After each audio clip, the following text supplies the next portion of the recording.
할렐루야. 네, 이 시간 예배를 사모하는 마음으로 수요 예배 자리로 모이신 우리 모든 성도님들 주님의 이름으로 축복합니다. 우리를 향하신 하나님의 귀한 말씀을 통해서 새로운 결단을 주실 주님의 뜻을 발견하길 원하고 또 온전히 주님만을 의지하며 나아갈 수 있는 그러한 은혜의 시간 되길 소망합니다. 오늘 저는 여러분들과 함께 예수님의 증인으로 살기라는 제목으로 함께 말씀을 나누고자 합니다. 예수님께서 하늘로 승천하시기 전에 제자들에게 주셨던 지상 명령이 있습니다. 그것이 무엇이었을까요? 바로 복음을 전하고 제자로 삼고 세례를 베풀라는 명령이었습니다. 이것을 한 단어로 정리해 보면 우리는 그것을 전도다 이렇게 말할 수 있겠습니다. 그렇지만 어떻게 보면 우리에게 주어져 있는 그러한 모든 사명들 가운데에 가장 힘들고 또 어렵고 때로는 우리의 마음을 너무나 힘들게 하는 것이 바로 이 전도라는 것이죠. 특별히 돌아오는 주일 교회에서는 2025년 하반기 가을 행복축제가 진행됩니다. 그래서 오늘은 더더욱이 여러분들과 함께 이 전도에 대한 말씀을 나누길 원하는 마음으로 이 자리에 섰습니다. 바라기는 오늘 주시는 말씀을 통해서 우리 마음속에 주님께서 부어주시는 새 힘과 용기를 가지고 돌아오는 주일 행복축제 때 작정하고 또 기도하고 있는 그 많은 태신자들이 주님의 품으로 돌아오게 되는 귀한 은혜가 있기를 소망합니다. 1700년대에서 1800년대 영국의 윌리엄 캐리라는 어느 가난한 구두 수선공이 살고 있었습니다. 그가 살았던 당시의 영국은 영적 부흥 운동이 온 나라, 온 지역을 뜨겁게 달구고 있었습니다. 그렇지만 해외 선교에 대해서는 그 누구도 관심조차 가지지 않았습니다. 윌리엄 캐리 또한 마찬가지였죠.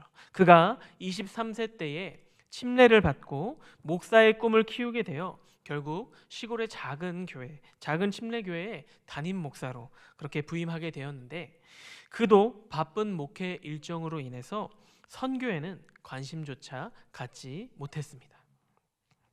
그러던 와중에 캐리는 원주민들의 이러한 원시적인 삶에 대해서 쓴 책인 쿡 선장의 항해기라는 그 책을 읽던 중에 와서 우리를 도우라라는 이 부분과 아무도 그들에게 복음을 전해주려 하지 않습니다. 거기에는 명예도 유익도 뒤따르지 않기 때문입니다. 라는 그 대목에 그 마음이 움직이기 시작했습니다. 그 뒤로부터 그는 자신의 집 벽에 큰 세계 지도를 만들어 붙였고 또 선교적인 관점으로 성경을 연구하고 매일 세계 선교를 위해서 정보를 모으며 선교 지도를 만들기 시작하였습니다. 그리고 오늘 본문 사도행전 1장 8절의 말씀처럼 오직 성령이 너희에게 임하시면 너희가 권능을 받고 예루살렘과 온 유대와 사마리아와 땅끝까지 이르러 내 증인이 되리라 라는 이 예수님의 명령이 곧 자신에게 주신 말씀임을 믿고 인도로 선교를 떠나게 됩니다. 물론 그의 선교의 여정은 순탄치 않았습니다. 인도에 도착한 후 7년 동안이나 단 한 사람의 개종자도 나오지 않았습니다. 그의 어린 아들은 5살에 풍토병으로 죽게 됩니다. 아내는 그 아들을 잃은 슬픔에 정신병에 걸리기까지 합니다. 이러한 그의 선교를 볼 때 세상적인 관점에서 바라보면 어떻습니까? 그의 선교는 결코 성공했다 말할 수 없을 것입니다. 오히려 그의 선교는 실패했다라고 이야기해도 될 만큼 그의 사역과 그 과정 환경은 처참하게 무너져 버렸던 것이죠. 그렇지만 그는 낙심치 않았습니다. 그리고 그의 선교 사역을 멈추지 않았습니다. 그리고 성령의 인도하심을 믿고 의지하여서 벵갈어를 비롯한 그 외의 수많은 다른 언어로 성경을 번역하고 복음 사역에 힘을 썼습니다. 그래서 그는 결국 근대 선교의 초석을 세우고 오늘날 인도교회의 뿌리가 되는 그러한 놀라운 업적을 남기게 되었습니다.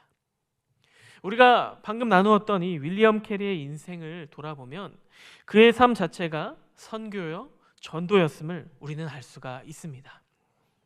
가난한 구두수선공이었던 그가 이제는 근대 선교의 아버지라 불릴 정도로 위대한 선교사가 될 수 있었던 그 이유는 어디에 있었던 것일까요? 바로 성령을 의지하는 삶에 있었습니다.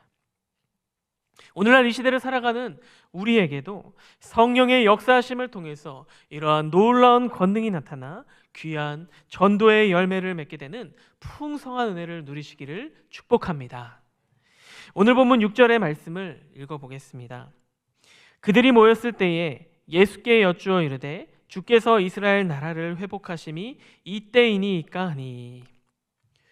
예수님께서 살아 계셨던 그 당시 유대인들은 기록된 예언의 메시아가 오셔서 이스라엘을 회복시키신다면 다윗 왕 시절에 누렸었던 그 많은 부와 또 막강한 군사력을 다시 갖게 될 것이다 라는 그러한 기대감을 갖고 있었습니다. 따라서 예수님의 제자들 역시 예수님과 함께 다니며 장차 임할 왕국에 대해서 상당한 부분을 많이 배우고 들었음에도 불구하고 여전히 그 약속, 그 왕국에 대한 궁금증을 가지고 있었다라는 것이죠. 더군다나 예수님께서는 지금 죽은 자 가운데서 부활하신 몸으로 그들 앞에 나오셨기 때문에 그들의 그러한 궁금증과 기대감은 더욱더 커져만 갔던 것입니다. 그렇지만 예수님께서 그들과 함께 다니시면서 강조하셨던 이스라엘 나라의 회복이 의미하는 것이 무엇이었습니까? 바로 교회 공동체 안에서 성도들의 마음과 삶 속에서 이미 이루어진 영적인 나라, 하나님 나라를 가리키는 것이었습니다. 또한 예수님께서 재림하실 그때에 온전히 세워질 영원한 하나님 나라를 가리키는 것이기도 하였습니다. 이러한 사실을 온전히 깨닫지 못하였던 제자들의 이러한 우매한 질문에 예수님께서는 이렇게 답하고 계십니다. 7절의 말씀입니다. 가라사대 때와 기한은 아버지께서 자기의 권한에 두셨으니 너희의 알 바가 아니요. 그렇습니다. 하나님의 나라, 그 왕국이 도래하는 때는 오직 하나님 아버지의 권한으로 제자들이 알 필요가 전혀 없었던 것입니다. 마가복음 13장 32절에서 33절의 말씀에서는 또 이렇게 말하고 있습니다. 그러나 그 날과 그 때는 아무도 모르나니 하늘에 있는 천사들도 아들도 모르고 아버지만 아시느니라. 주의하라, 깨어 있으라. 그 때가 언제인지 알지 못함이라. 방금 우리가 함께 읽은 이 구절뿐만 아니라 성경의 여러 구절들을 통해서 예수님께서는 그날이 언제 임할지 모르니 늘 깨어 있으라 라는 그러한 말씀을 주고 계신 것이죠. 우리가 자주 부르는 찬양 가운데 그날이 도적같이 라는 찬양이 있습니다. 이 찬양의 가사를 보면 하나님의 나라, 그날이 언제 임할지 모른다라는 것을 분명하게 얘기하고 있습니다. 도둑이 도둑질을 하러 갈 때에 미리 어느 날에 간다라고 그렇게 예고하고 가는 경우가 있을까요? 그렇지 않죠. 도둑은 아무도 모르는 그때에 갑자기 찾아오는 법입니다. 마찬가지로 하나님의 나라는 아무도 모르는 그때에 그렇게 임한다는 것이죠. 그렇다면 우리는 그날이 이르기까지 무엇을 행하며 무엇을 준비해야 하는 것일까요? 예수님께서는 제자들에게 8절의 말씀을 통해 이렇게 말씀하십니다. 우리가 너무나 잘 아는 구절이죠. 또 윌리엄 캐리가 자신에게 주시는 말씀으로 받은 그 구절을 다 함께 읽어보겠습니다. 시작. 오직 성령이 너희에게 임하시면 너희가 권능을 받고 예루살렘과 온 유대와 사마리아와 땅 끝까지 이르러 내 증인이 되리라 하시니라. 아멘. 우리가 방금 읽은 이 구절을 영어 성경을 통해 살펴보게 되면 가장 앞에 나오는 단어가 오직을 뜻하는 only가 아니라 but, 그러나라는 단어가 사용되었습니다.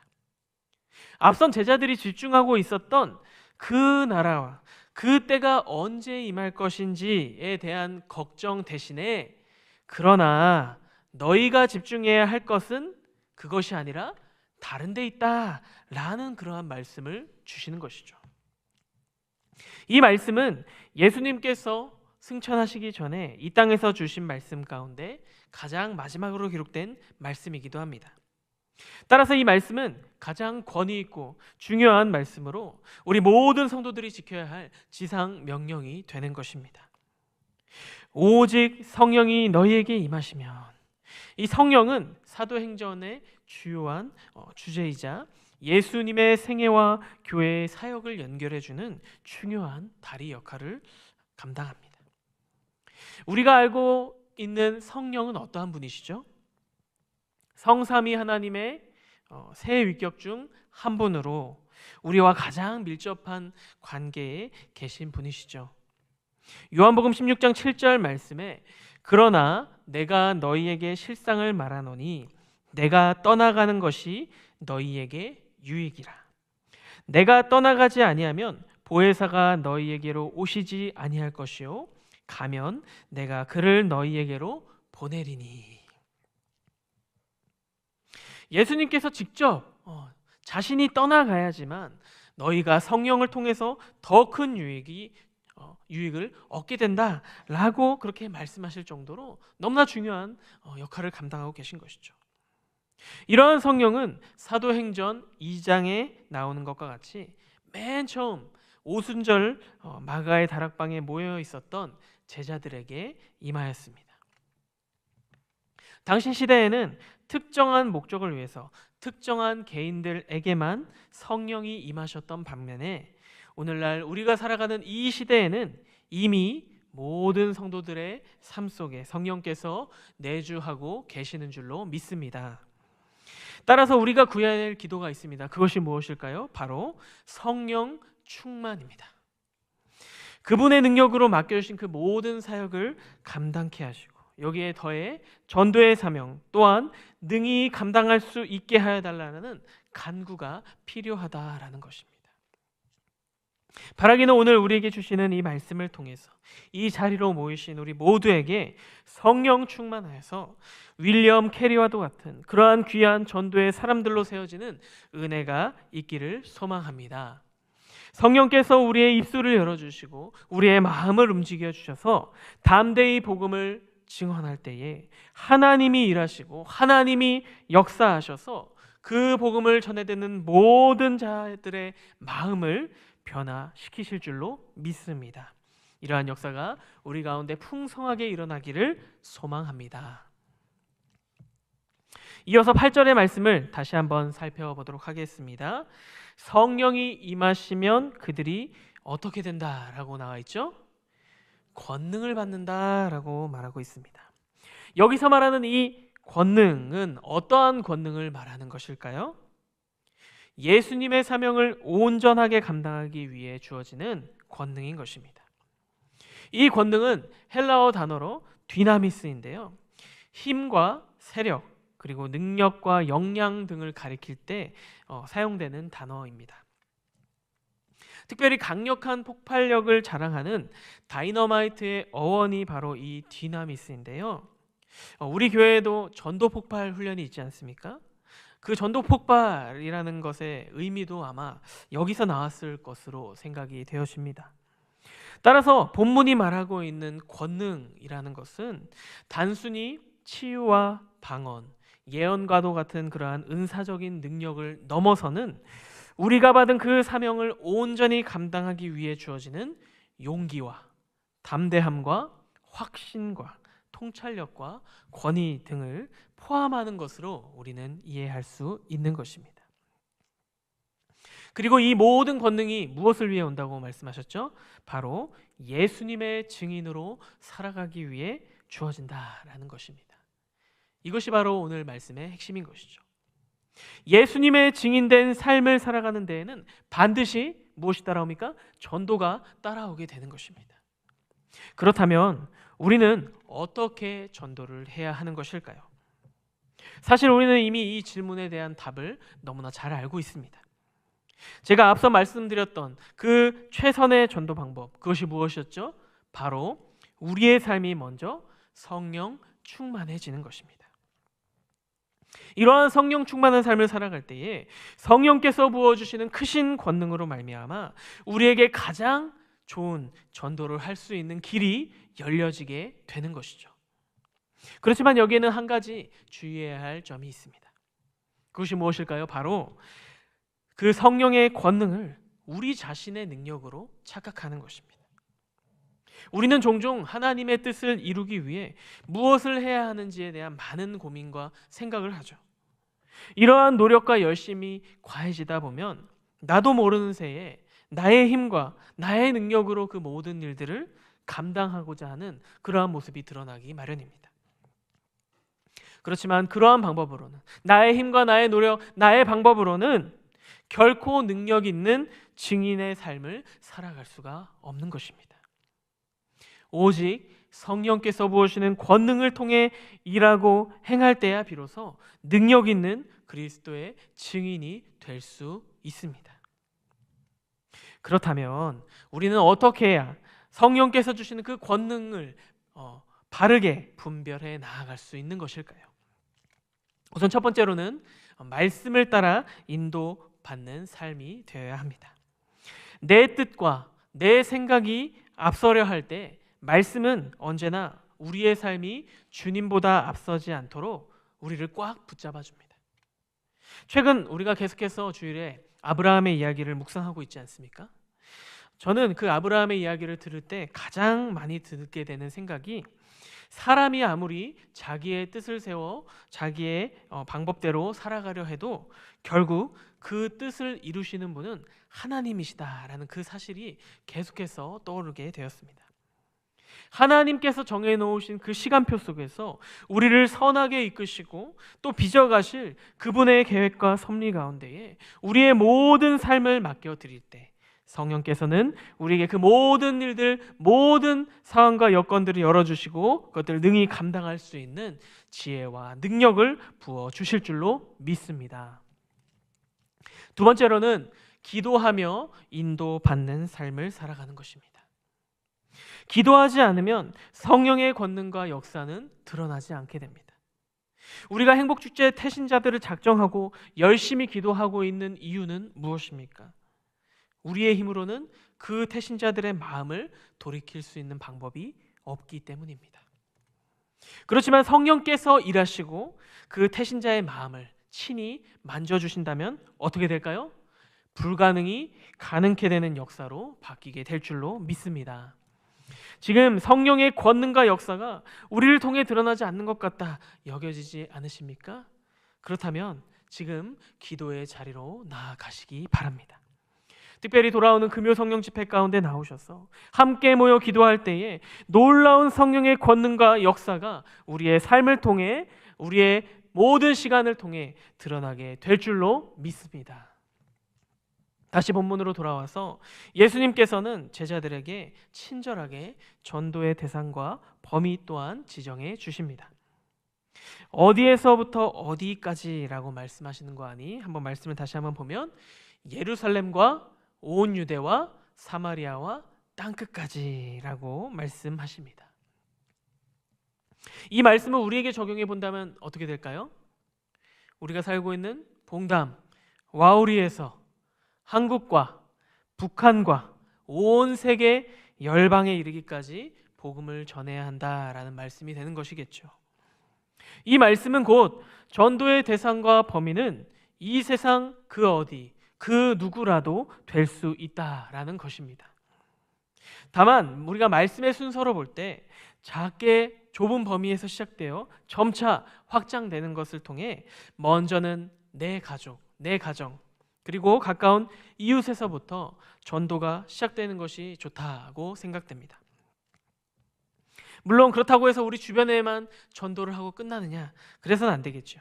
점점 더 그 범위를 넓혀가면서 결국 최종적으로 우리가 세워야 될 목표는 전 세계 모든 사람들에게 복음이 전해지기까지 힘써 복음을 전해야 한다는 것입니다.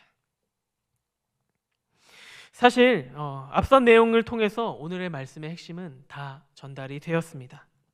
따라서 여기서 이제 설교를 마무리하고 마쳐도 되겠지만 아직 우리가 다 살펴보지 못한 구절들이 있죠. 이제 그 구절들에서는 우리가 왜 전도를 해야 하는지에 대한 그 이유에 대해서 강한 뒷받침을 근거를 제시해 주고 있습니다. 따라서 계속해서 말씀을 조금 더 살펴보길 원합니다. 9절의 말씀을 보면 예수님께서 마지막으로 말씀하신 그 이후의 모습에 대해서 우리에게 보여주고 있습니다. 9절의 말씀입니다. 이 말씀을 마치시고 그들이 보는데 올려져 가시니 구름이 그를 가려 보이지 않게 하더라. 여기서 나오는 이 구름이라는 것은 하나님의 영광을 상징합니다. 구약 시대에는 그 구름이 어떻게 했죠? 구름 기둥으로 광야에서 백성들을 인도하였습니다. 또 구름 속에서 하나님은 이스라엘 백성들에게 나타나셨습니다. 변화산에 예수님과 세 명의 제자들을 구름은 둘러쌌죠. 성경에서 이렇게 예수님을 승천하시는 모습을 이렇게 자세하게 또 기록하고 묘사하고 있는 이유는 바로 예수님께서 참 하나님 되심을 나타내는 가장 확실한 증거가 되기 때문입니다. 제자들은 이러한 예수님의 모습을 그들의 두 눈으로 똑똑히 보았던 것이죠. 때문에 그들에게는 더욱 큰 확신이 주어졌을 것이고 그들에게 맡겨진 그 전도의 사역을 더 잘 감당할 수 있었을 것입니다. 이어서 10절과 11절도 보겠습니다. 이 말씀 함께 읽어보겠습니다. 시작. 올라가실 때에 제자들이 자세히 하늘을 쳐다보고 있는데 이르되 갈릴리 사람들아 어찌하여 서서 하늘을 쳐다보느냐 너희 가운데서 하늘로 올려지신 이 예수는 하늘로 가심을 본 그대로 오시리라 하였느니라. 아멘. 지금 제자들이 예수님께서 승천하시는 그 모습을 보는 것만으로도 그들이 예수님의 증인으로서의 삶을 살아가기에 충분했지만 예수님께서 승천하신 그 이후에 그곳에는 흰옷을 입은 두 사람이 나타납니다. 그리고 제자들을 향해 선포를 하는데 그 내용을 전해들은 제자들의 입장에서는 그들이 방금 바라보았던 그들이 방금 경험했던 그 모든 일들이 꿈이 아닌 현실이라는 사실을 깨닫게 되었던 것이죠. 그 흰옷 입은 사람들의 말 가운데 가장 중요한 부분이 어디였습니까? 무엇이었습니까? 바로 예수님께서 하늘로 가심을 본 그대로 어떻게 해요? 다시 오신다. 결국 이 말씀을 통해서 예수 그리스도의 그 승천이 그분의 사역의 끝이 아닌 시작이 됨을 우리는 알 수가 있는 것입니다. 예수님께서는 지금도 여전히 하나님의 보좌 우편에 앉으셔서 우리를 위해 중보하고 계시는 줄로 믿습니다. 그리고 하나님께서 정하신 그때에 제자들이 바라본 그 모습 그대로 하늘로 오르신 그 모습 그대로 다시 이 땅 가운데 오실 줄로 믿습니다. 만약에 예수님께서 하늘로 승천하시고 다시 이 땅 가운데 오시지 않는다라고 한다면 우리에게 맡겨주신 그 사명, 땅 끝까지 내 증인이 되라라는 그 지상 명령, 그 말씀을 온전히 감당할 수 없을 것입니다. 오히려 우리는 그 말씀, 그 명령을 감당하기에 주춤하고 머뭇거리게 될 것입니다. 그렇지만 예수님께서 반드시 정하신 때에 다시 오실 것이라는 그 말씀을 주셨기에 당시 그 시대를 살았던 제자들은 물론이거니와 오늘날 이 말씀을 듣는 우리 모두도 더욱더 큰 믿음의 확신을 가지고 전도의 자리로 나아가게 될 줄로 믿습니다. 말씀을 맺겠습니다. 오늘 우리는 주신 말씀 가운데 예수님의 그 지상 명령을 통해서 또 그분의 승천하시는 모습 그대로 다시 오시겠다라는 그 말씀을 통해 성령의 권능을 힘써 전도 사역을 감당하겠다라는 마음의 믿음의 결단을 세우게 되었습니다. 그렇다면 우리에게 남아있는 이 한 주간 실제로 받은 말씀을 어떻게 적용하면 좋을까요? 당시 예수님과 동행하였던 제자들이야 실제로 그분의 사역을 그 현장 가운데 배우고 또 같이 대화도 나누며 식사도 같이 하고 그 많은 병 고침과 귀신 들린 사역, 그 귀신 들린 자들 고치시는 사역을 그 기적을 보았기 때문에 그들이 복음을 온전히 전하는 데는 더 좋은 환경과 더 좋은 여건들을 가지고 있지 않았냐 그렇게 생각이 들지도 모릅니다. 그렇지만 요한복음 20장 29절에서 예수님께서는 도마에게 이러한 말씀을 주십니다. 너는 나를 본고로 믿느냐? 보지 못하고 믿는 자들은 복되도다 하시니라.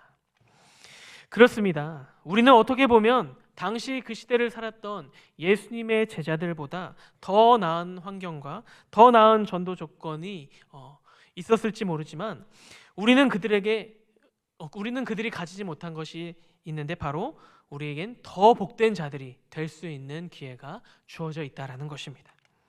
당시 제자들은 그들이 눈으로 보고 믿고 마음에 새긴 그것들을 가지고 복음을 전하게 되었지만 우리는 눈으로 직접 보지는 않았지만 보이지 않는 믿음을 가지고 복음을 전할 수 있기 때문입니다. 바라기는 우리에게 주신 오늘 말씀을 기억하시면서 이러한 믿음의 결단을 가지고 나아갔으면 좋겠습니다. 말씀을 받은 우리 모두가 예수님께서 우리에게 주신 지상명령과 그 사명을 온전히 감당하길 소망합니다. 예수님의 제자들은 눈으로 보고 믿고 복음을 전하였지만 우리는 보지 않고도 믿는 믿음을 가지고 복음을 전하길 소망합니다. 그리하여서 주님께서 다시 오실 그날에 잘하였도다 착하고 충성된 종아라고 칭찬받기 원하고 하나님께서 부어주시는 복을 이 땅 가운데 누리며 살아가게 되는 귀한 우리 와우리교회 모든 성도님들 되시기를 주님의 이름으로 축복합니다. 아멘. 이 시간 우리에게 주신 말씀 붙들고 함께 찬양하고 기도하는 시간을 갖겠습니다.